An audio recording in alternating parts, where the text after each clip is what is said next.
Bonjour, je viens de faire une petite vidéo du coucher de soleil en haut ou sur les hauteurs de Méhoun-les-Montrieux. Alors Méhoun est une petite ville, je dirais même un petit village, puisqu'il y a 3000 habitants qui est absolument exceptionnel.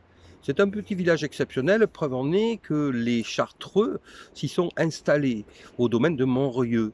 Et quand les Chartreux choisissent un endroit pour s'y installer, sachant qu'ils se sont installés dans ces endroits-là depuis parfois plusieurs centaines d'années, eh bien, nous pouvons leur faire confiance.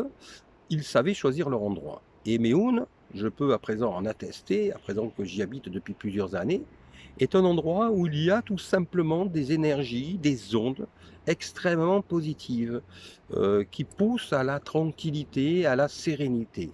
Et c'est en ce sens que, ce petit village, qui est très joli comme de nombreux petits villages tout autour, Néoul, Roquebaron, voilà, heu, Belgencier, ce sont des endroits qui sont, magnifiques dans la Provence verte.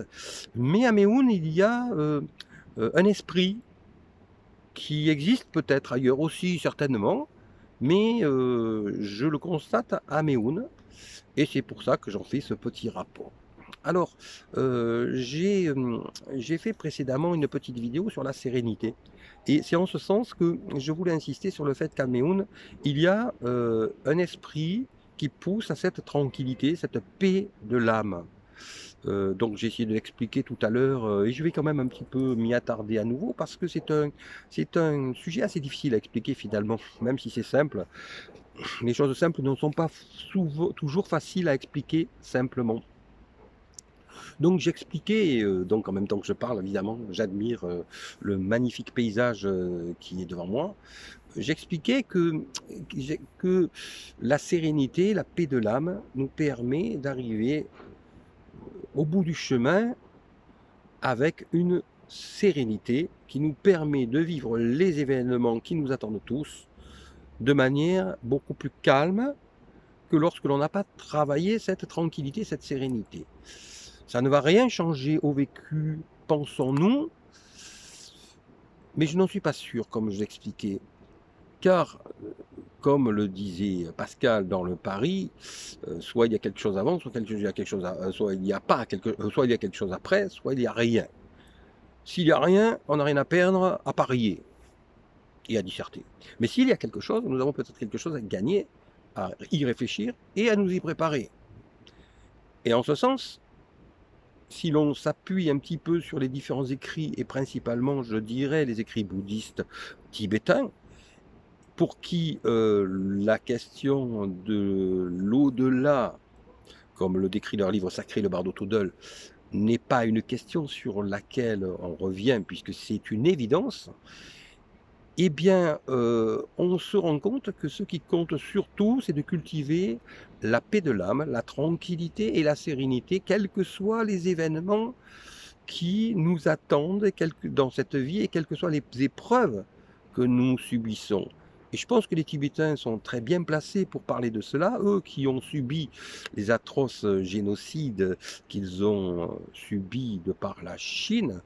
N'oublions pas, par exemple, que les Chinois, à une certaine époque, emprisonnaient des Tibétains qu'ils amenaient dans un avion et qu'ils jetaient depuis l'avion, sans parachute.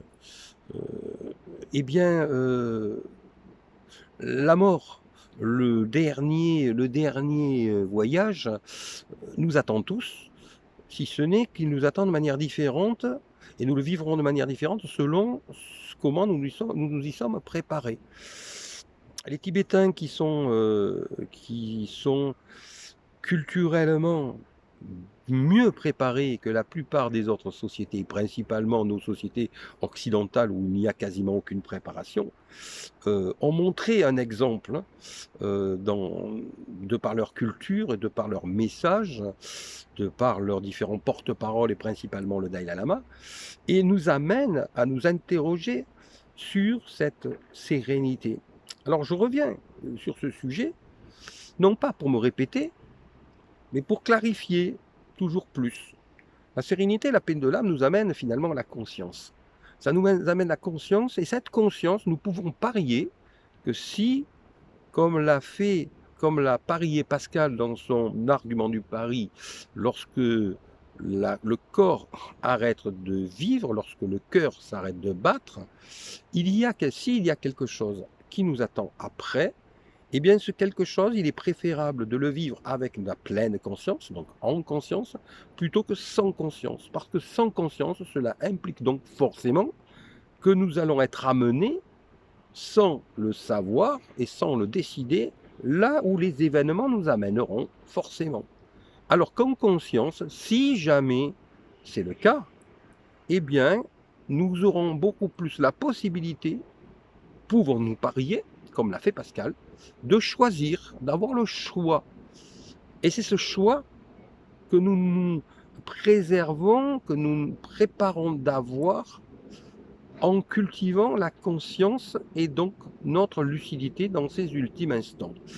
Alors, je sais bien qu'en Occident, on rétorque très souvent que cela est morbide de penser à la mort. Mais en réalité, pas du tout. Car on ne vit pas en pensant à cela, tout d'abord. Moi, je ne pense pas à ça tous les jours, loin de là, heureusement. Ce qui ne m'empêche pas de me préparer. Et le fait de s'y préparer fait que l'on vit beaucoup plus en conscience, et qu'à partir du moment où l'on vit plus en conscience, on vit beaucoup mieux. Et c'est là qu'est l'intérêt, c'est là qu'est le paradoxe. Le fait de penser à la fin nous amène à mieux vivre l'instant présent.